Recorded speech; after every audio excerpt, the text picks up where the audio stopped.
Frederick. Thanks for joining us today. And I look forward to discussing the findings of the recent reports we've published on the role of private agencies in meeting the demand for cross-border hiring. Yeah, and thank you for having me out here. Pleasure to talk with you again. Awesome. So to kick off, perhaps you can give us a broad overview of the main challenges associated with hiring and managing an international workforce.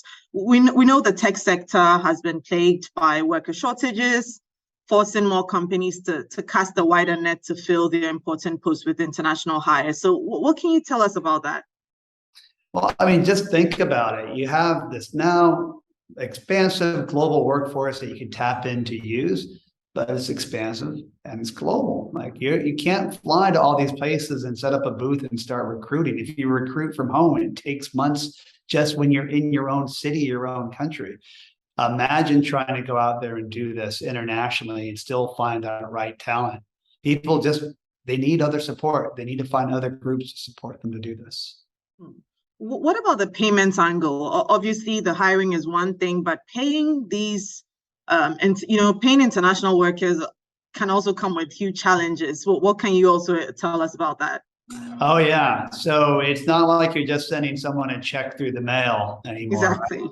You've got hundreds of currencies all over the world that you got to deal with. And there's also this expectation of instant delivery. Just because your worker is coming from another country, that doesn't soften their expectations of thinking that they could wait days or weeks or get the wrong amount. Like you have to suddenly be able to host a wide variety of people in different places using different countries and still get that money to them almost instantaneously, just like if it was in their own town. Otherwise, we'll just move on to the next gig. In addition to all that, between all the currency and the timings, there's also different expectations of how to get money. Not everyone wants their money in a bank account anymore. Some people want it in a card form or in a digital wallet that they have in their country. There's a plethora of different expectations of how to get money out there too. So it becomes quite complex. The dimensions multiply against each other as you start doing more international payments to international workers.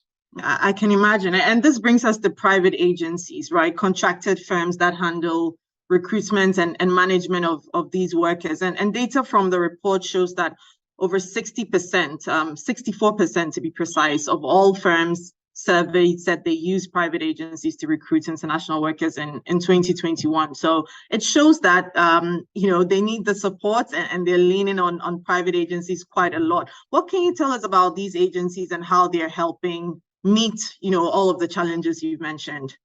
First of all, thank goodness for these agencies. They're all out there trying to find recruiters and working over hours to try to find ways to pay them at the same time. These agencies are great. The high percentages really reflect the growth of a really nascent industry. They didn't exist at the scale they do today. But these agencies out there can help do a number of things. So they represent you internationally. They're out there recruiting folks. People know that they're a hub and that they could come to them. But then they also figure out how to get money to them through building with platforms like Neum that enable them to make all these payments in real time and in so many different locations. They figure out the taxes to make sure that everything's right and the laws and how you're supposed to be able to bring someone in. Neum itself uses these agencies out there in order to bring specific talent where we need it in various countries out there. And I mean, you mentioned regulation, and I look at regions like Europe where very regulated. I mean, you need private agencies who know how to navigate these different sectors, or else it can get really complicated for companies, right? Yes. I mean, Europe is, as we all know, Europe has a long history of a lot of labor laws and very protective of their labor force. Absolutely. So how you hire somebody there to make sure that they're properly set up and that they're working for the agency, as opposed to you just going out there and throwing some money into their bank account. It's not that casual over there. There might be some parts of the world where you could just have a one-on-one relationship and do it. Not in Europe. You have to make sure everything is done well. And these agencies are critical to really open up that group. And when you think of Europe, think how broad Europe is in addition to that, right? From Spain to the Baltic states, all kinds of talent that you get in so many different places and so many different languages there. These agencies really help you navigate what could be just a jigsaw puzzle complexity. Absolutely. And still on these agencies when it comes to, the different regions, you talked about how they use NEOM for, different payments. Maybe talk to us a bit more about how you're supporting them when it comes to the billing and the payment aspect of, helping workers. You bet. In this world, it takes a village. Like you can't have everyone be an expert in everything. So these agencies are great, particularly knowing the local needs, Mm-hmm. making that local network and being provide things like local tax expertise. But they're not going to go build a global bank network or a global digital wallet network or anything else like that, too. That's a lot of work. That's where we come in.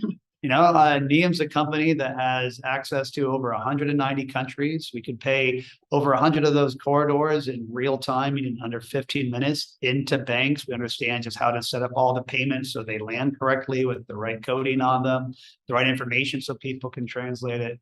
We have a bevy of different local pay-in and payout options, including cards. That's hard to build. That's really hard to build and do it in a way that's also done properly and under regulations. So we've teamed up with a lot of these folks, names like Remote and Deal, for example, use us. It's become like one of these magic blends, a strong partnership where we take care of the payments behind the scenes.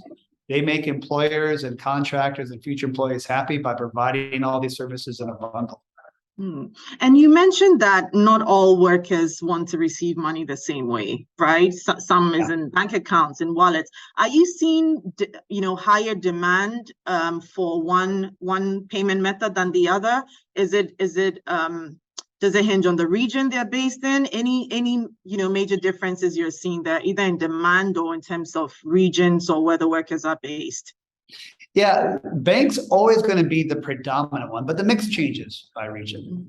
So you go into places like Latin America, Africa, Southeast Asia, and people have gotten much more used to having funds in a digital wallet. Here in the States, we'd relate to it like a Venmo or PayPal type of holding, but it's connected to so many more things there. It becomes just a means that commerce is done, that a lot of creators in the creator economy, some freelancers, they just rather get paid in that. And having that option can actually widen the pool of folks that you can get access to. So it's becoming a bigger and bigger part of the equation of making sure that you have the comprehensive suite of payments you need in order to win in these areas. And I mean, Frederick, not to say you're an expert in crypto, but it comes up a lot. And we hear some workers, you mentioned the creative economy, and that's what came to mind.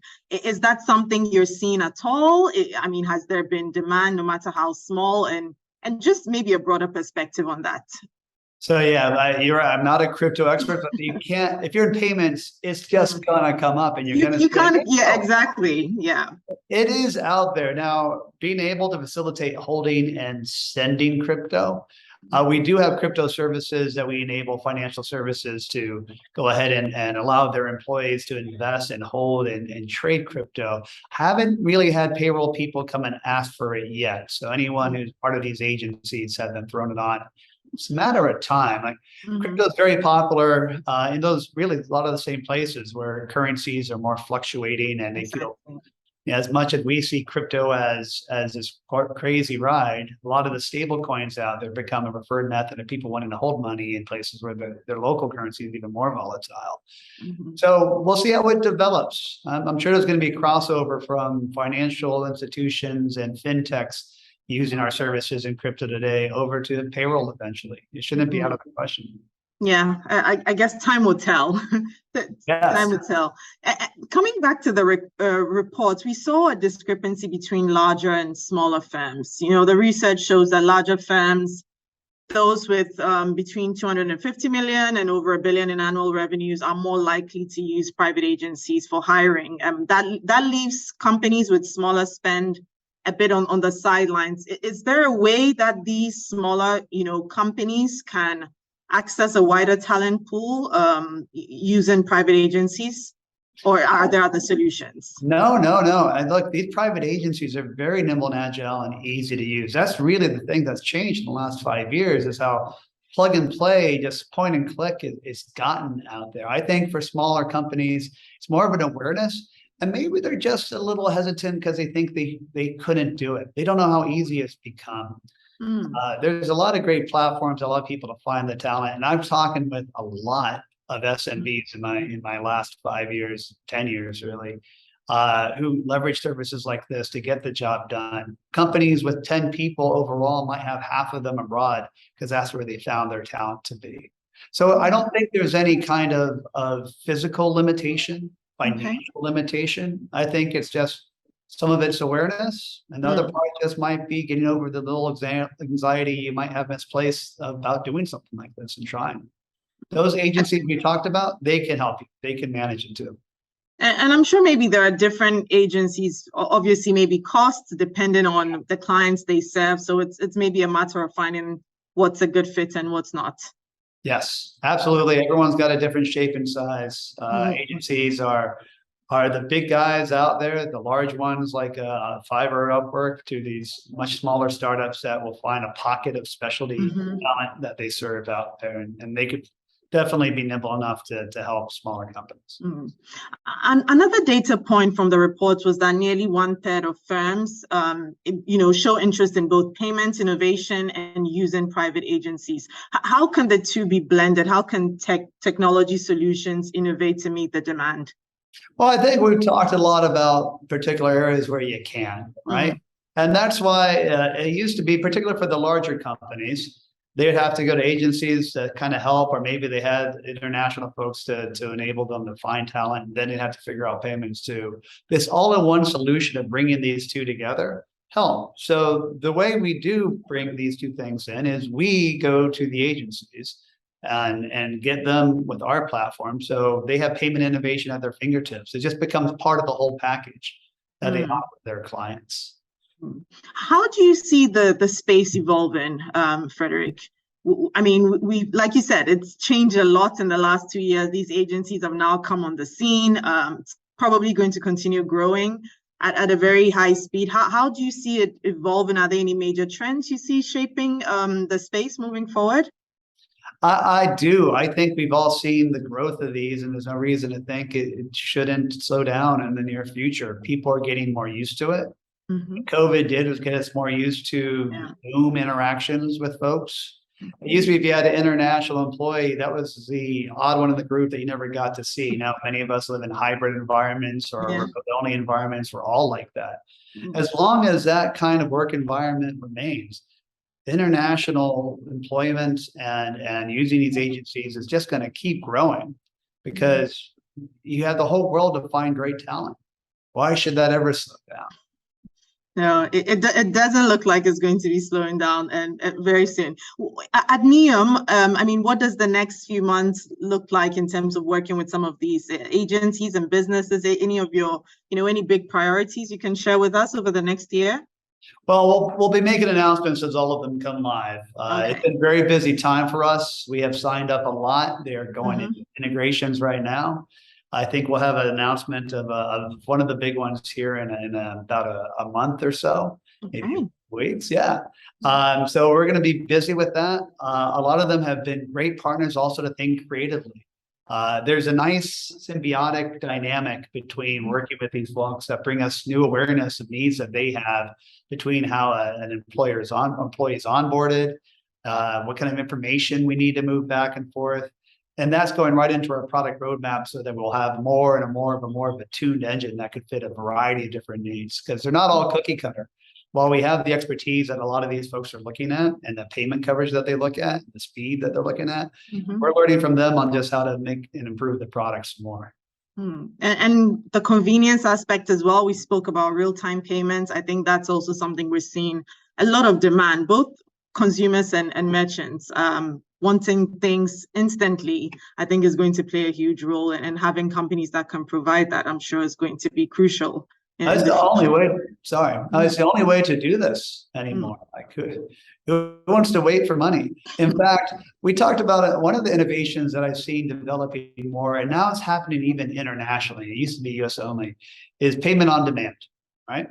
The whole world has kind of flown into this monthly payroll, weekly payroll. And we've seen some places that allow you to say, look, I've worked 4 days, just pay me up now because I need something right now, right? Why not? Like, what's so special about 2 weeks? Like, why not get paid when you want it, as you want it, as long as you earned it, get it. I always thought this was just a US thing, and now we're talking with new partners that are like, no, I've got it in countries all over the world. I just have to enable it. So that real-time payment gets even more important, because if you're sitting there about midway through your payroll cycle and someone's saying, okay, I need my money now, you don't want to tell them, well, wait 3 days for the wire to settle out there. It's like, no, I'll get it to you in 15 minutes. That's what they want. That's what companies like Neum can help deliver. I mean, once again, with the larger and smaller companies, do you see a way for smaller companies to meet that demand? Yeah, no, it's these same agencies that are absorbing us. This is a great thing. As we learn and add from all these other players, it goes to everybody. So these smaller agencies that also use Neum will have these at their fingertips, and they could work with the smaller companies that use them and also have this at their access. Really, the thing that you love about small companies is their agility. If you're in a big company, and I'm sure there'll be a lot of big company people listen to this, we're going to make a plan for next year starting in July, and we'll decide it again in September, and maybe by October we'll be almost. Little companies like, I have a market, I need to attack it, I need people, I need them now. So they're actually better attuned for needing this kind of talent quickly than anyone else out there. So if they could just get over a little bit of anxiety and find some of these folks, you know, their numbers will be up there, and they'll be using this innovation like everyone else. Awesome.